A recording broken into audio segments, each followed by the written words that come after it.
Hi guys, welcome dito sa The Sun at Charo. Ang reading ito ay for collective for anyone who can resonate sa reading ito.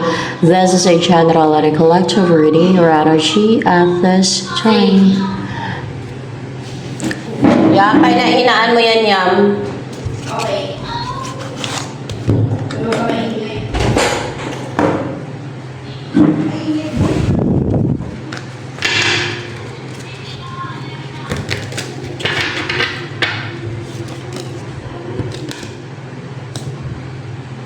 9 of Cups. 3 of Swords. May wish kang matutupad. What's with the 9 of Cups here?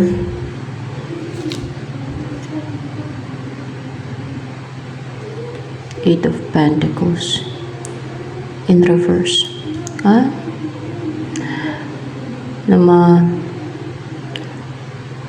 Wish mo na ma-heartbroken o ma-heart attack o masaktan, either masaktan o mabigo, masaktan, either sa mga words niya. Nang sa ganun ay hindi na magtuloy-tuloy yung ginagawa sa'yo. Hindi na mag-grant o sino man yun. I-winish mo ang ganun.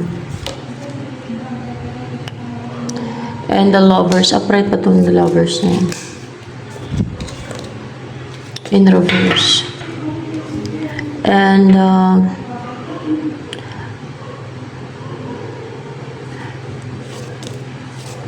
mas separate na. Queen of Swords. Yung mas separate na sa'yo. Yung parang na-unite niya sa'yo ba? Mas separate na sa'yo yung mga blocks, yung mga hadlang, yung mga pumipigil sa'yo na gawin yung gusto mo.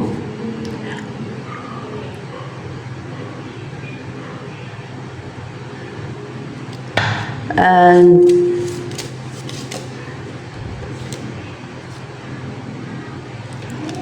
Two of Wands in reverse. Parang once yan. And 10 of Cups in reverse. Yung hindi magtagumpay, hindi mag-succeed itong pamilya na to. Itong pamilya na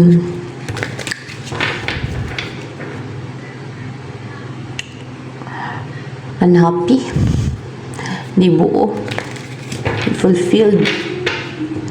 Yan, para hindi sila mag-succeed yung pamilya na yan. So, related family na yan, may ginawa sila sa'yo, na-unite sa'yo, na gusto na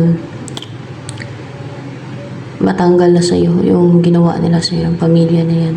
Na yung parang nagbablock siya, yung nagkikreate ng block, hadlang sa mga gagawin mo, sa gusto mong gawin, para napipigilan ka, or else ay yan yung nagbablock ng pasok ng grasya sa buhay mo. O kung sa relationship yan na nagbablock, hadlang, maharang sa parang spell yung ginawa nila o kung ano man yan, nagbablock sa person mo na i-pursue ka yan. And ano pa energy mo yan?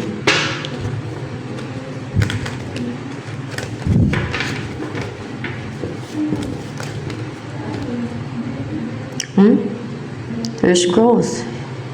And you have a courage, no? Courageous ka mag-isip. And very strong yung personality mo. Patuloy ka nag-grow. And you are powerful person. Powerful yung personality mo. And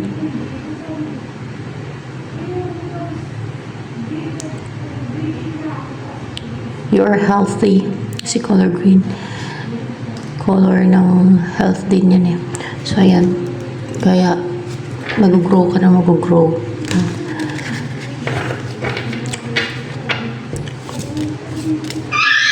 Sa career mo man, o kung ano man yung mga pinupursue mo, kung ano man yung mga hanap buhay mo mag-grow. There's growth. O talent mo, abilities mo mag-grow. Ano pa? Ang darating sa'yo. Ang darating naman sa'yo. The Hangman in reverse. Itong nakawala na from being bind. Kung na-bind to, kung na-stagnant, recover na siya from being stagnant. Kung na-stagnant siya. Ayan. And ano yung tungkol, ano yung energy ni The Hangman in reverse na yan?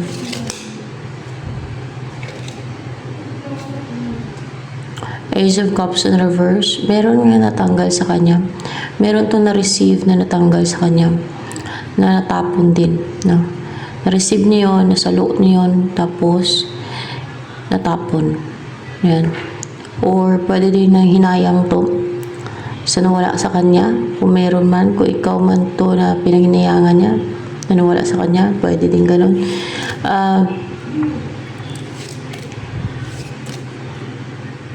Ano tong nawala sa kanya? Ano tong Ace of Cups in reverse energy niya? Knight of Wands.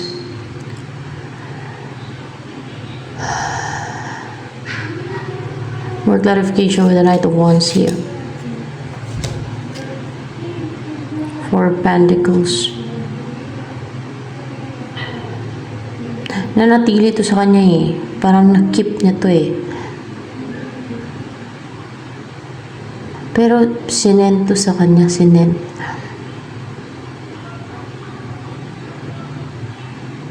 Na na-receive niya.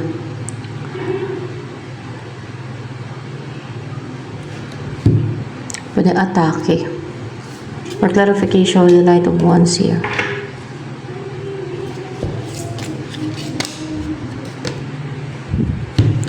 Yung kawala ng strength.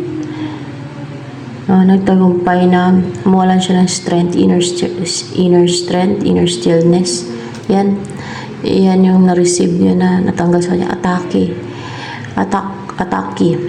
Na nawalan siya ng strength, inner stillness. Na nakip niya yun sa sarili niya. Ayan. Nakaiba yung pagbasa ko no, ng cards, no? Depende kasi sa reading, guys. So,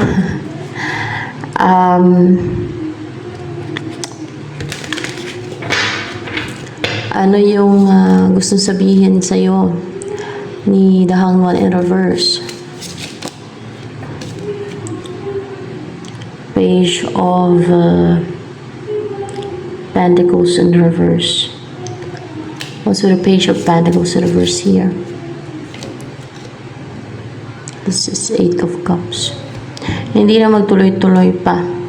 O maging consistent siya na kumbaga matigil na yung yung parang lumalayo siya na lumalayo sa'yo. Eight of Cups eh. Or yung matigil na mahinto na yung hindi na magtuloy-tuloy talaga. No? Na hindi na maging consistent na tatalikod siya sa'yo. Yung tuloy-tuloy yung tumalikod siya sa'yo o lumayo siya sa'yo. Yung ganun kasi purso ka na niya. So ano pa? Ang gusto niya sabihin sa'yo ni The Hangman in reverse niya. The Sun and ba ito man? I think it's Ace of Wands. Ace of Wands in reverse and Four of Wands. Ayan. Bold and daring na siya. Positive na siya.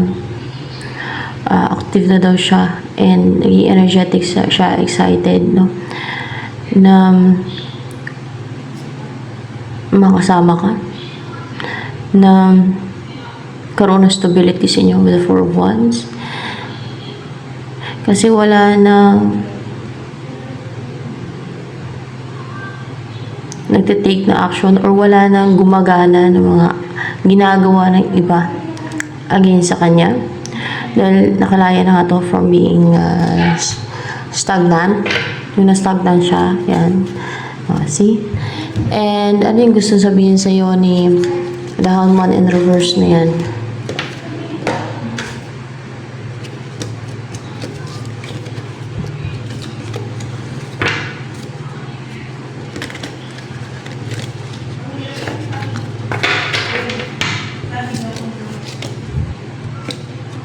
I left when I saw you with someone.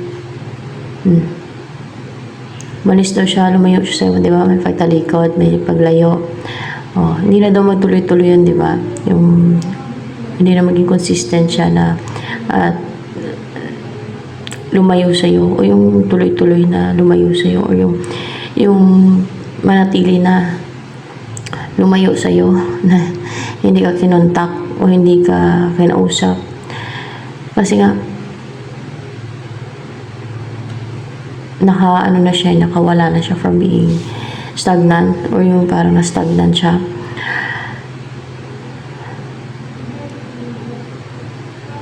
And naging positive na siya, naging optimistic na siya na usapin ka. So, kung umalis to sa buhay mo, kung lumayo to, no?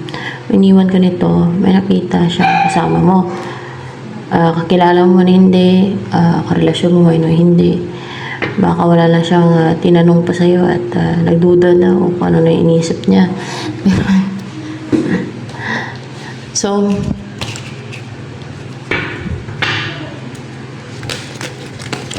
ano yung next na mangyari sa buhay mo niyan? Kaya this is Four Swords.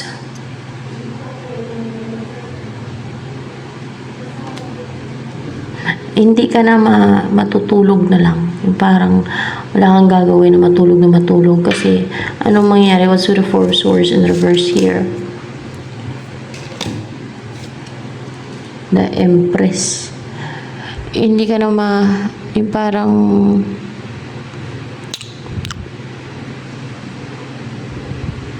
Sleeping Beauty. Parang ganun ba? Magigising ka na. Or babalik na yung attractiveness mo. Babalik na yung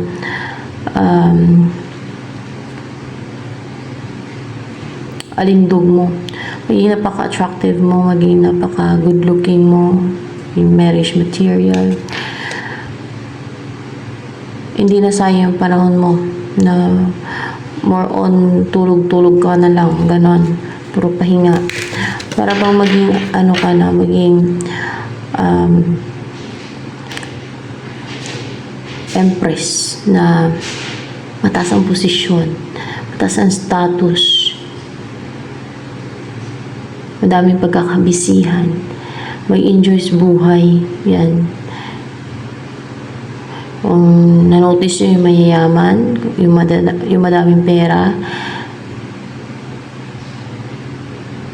ay nag-enjoy sa buhay, hindi lang tulog ng tulog yun sila. Ang ginagawa nila ay nag-enjoy, bakasyon,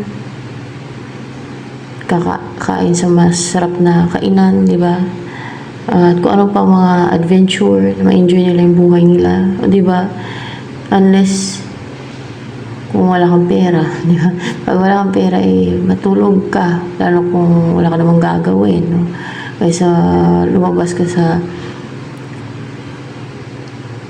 bahay at bumili, gastos lang, di ba? Lalo kung nagbabudget ka, pero kung marami pera mo, makapunta kung saan-saan, makapasyal ka, busy. Enjoy mo yung buhay.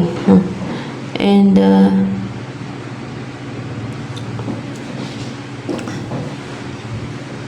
magagawa mo yung mga gusto mo pag marami kang pera.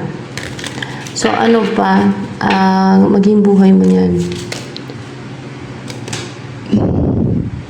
The World. Upright pa to the world. Pahalang patad. Kaya Sabi? Na-frighten. Mag-travel ka around the world. Or may complete kang cycle, mag-travel ka around the world. There's a possibility na makapag-travel ka around the world.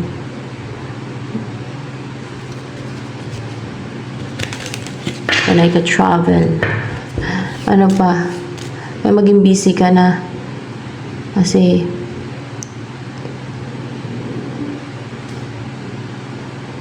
may abundant na yung buhay mo. Makapag-travel ka na around the world. Kaya maging busy ka na. Maging busy ka na sa pag-travel. Kakapasyal. Ano pa? Pagkakabisihan.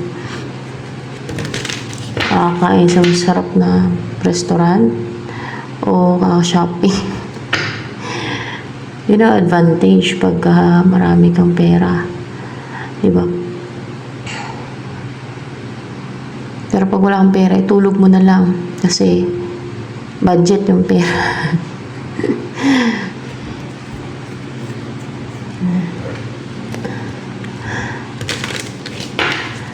Kung ma-notice nyo, pag marami kang... Ako dati.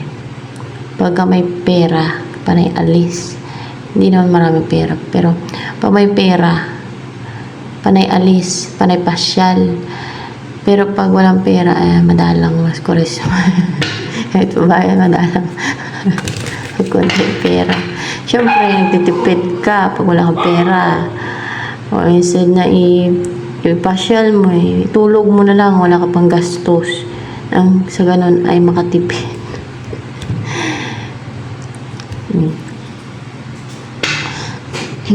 Lalo na sa panahon ngayon.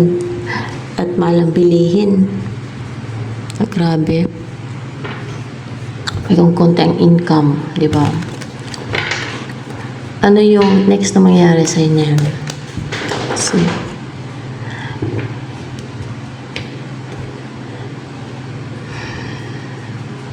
May mas serve na justice. Mabigyan ng hustisya. Yung parang mas time na mabigyan ng hustisya yung mga ginawa sa ng injustice. Ano yung ginawa sa injustice na mabigyan ng hustisya? For coins, yung ginawa ka unstable, unbalanced. Yung mga, kung anong kinip mo, o yung pinaghirapan mo, inipon mo, o kung anong meron ka, kinuha nila sa'yo, ninakaw nila sa'yo, o sinira nila, niruin nila, naging unstable ka, naging unsecured. Yan. Nawala sa'yo yung pinaghirapan mo, yung kinip mo, yung sa'yo. Yan, magkakaroon ng hustisya dyan. And ano pa yung magkakaroon ng hustisya? The fool, yung inatake ka nila ng inatake.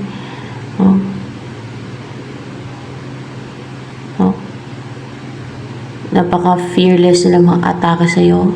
Ginawan ka na ng kafulisyan. Mga immature na anong tao to. And pinahina ka nila with the Queen of Cups. Para naging weak, mahina ka. Personality mo. May ginawa sila sa'yo. Yan. Baka kala nila laro kasi may mature pa.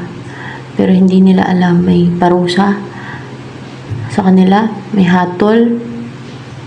Hindi mo nakita ng ibang tao yan. Nakita kasi ng kalangitan yan. Nakita ng celestial beings yan. Nakita ng God yan. Yung may ginawa nilang deceit, schemes. And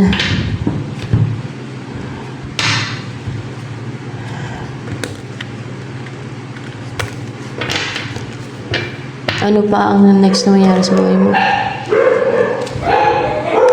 May umpisan ka na path, journey, na maging fearless ka. O meron kang umpisan na gagawin or path talaga to na tatahakin mo, or journey, bagong path, no, natatakin mo, umpisahan mo, or career, or any new na umpisa mo na hindi mo pa yan na subukan, hindi mo pa na experience, wala ka pang experience, o wala ka pang alam dyan, yan ang umpisahan mo. And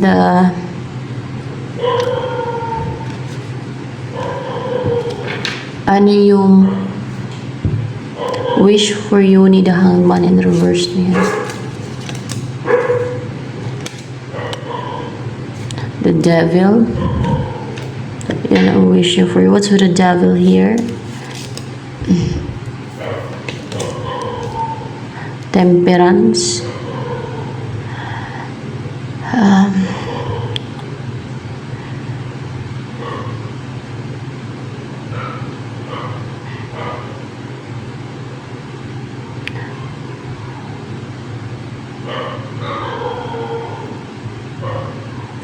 Na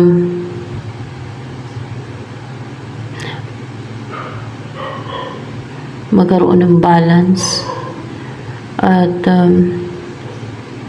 clarification with the Devil here. So what's with the Devil? The Magician.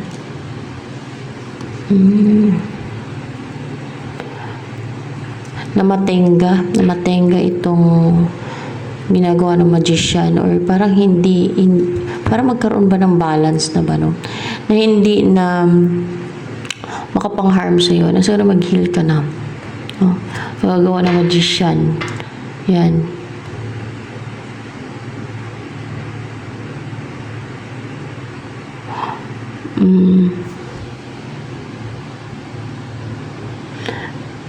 Na hindi na makapang-ataka sa yung Devil. Kaya Temperance yung lumabas dito, clarification. Ano yung the Devil pa dito?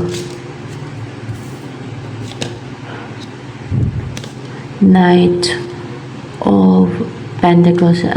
Maano na nga, matigil na, mahinto na hindi na maging committed, or hindi na magtuloy-tuloy, no? Hindi na tumagal, hindi na magtuloy-tuloy yung pananalbahe sa'yo ng Devil, ng mga magician na yan. Of course, gagawa ng magician yan, yung parang sinintan ka nila ng mga demonyo, ganun ba? O mga manipulation man, mga ganon, o spells. Yan, magkaroon ng balance na hindi ka na na-harm, hindi ka na na-apektuhan, hindi ka na na-atake, hindi ka na na-oppress, mga ganun ba? So, yun ang wish ng person for you. Ano ang maging buhay mo?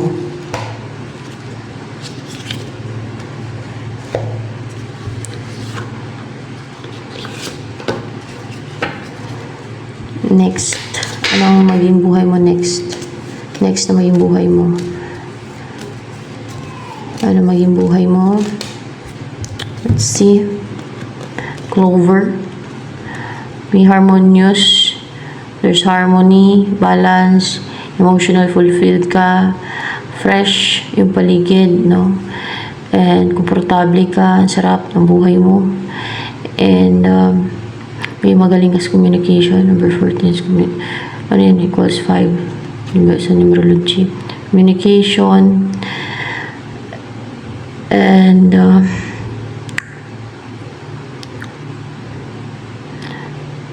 you will spend time outdoors, sa nature, sa woods.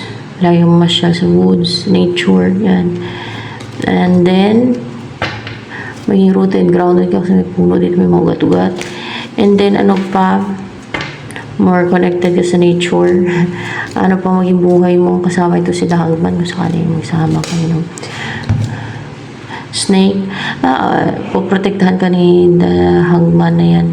Or, ano kayo, parang yellow beaver, or both of you, or si The Hangman naman na siya yung yellow beaver dito, na siya magpoprotekta sa'yo, or else dalawa kayo, no, na yellow beaver na hindi ka matabla ng kamandag ng ibig sabihin hindi ka matabla ng mga gawa ng mga evil, like ginagawa ng mga witches, no, and any evil or satanic arrows, any evil, any na sinesent ng evil, no? Evil na mga tao, evil forces, mga ganyan. Hindi ka matablan, no? Ayan kasi ang katapat ng snake yung yellow beaver, hindi matablan to ng kamandag at maliksit yung yellow beaver. No? At ayan ng snake, yung yellow beaver. Kaya takot tumaas dyan, yung sawa. Sa yellow beaver na yun.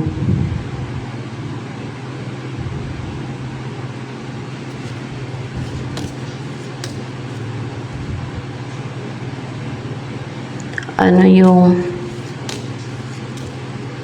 hindi yellow beaver to. Yellow mungus. Yellow mungus to. Hindi beaver to. Yellow mungus, guys. Okay? Yellow mungus. Mungus. Yan. Magtaka kayo. Ba't yellow beaver? Yellow mungus. Yan. Yellow mungus yan siya. Ito. And then, ano pa maging buhay mo kasama si The Hangman in Reverse yan? Pag nagsama kayong dalawa,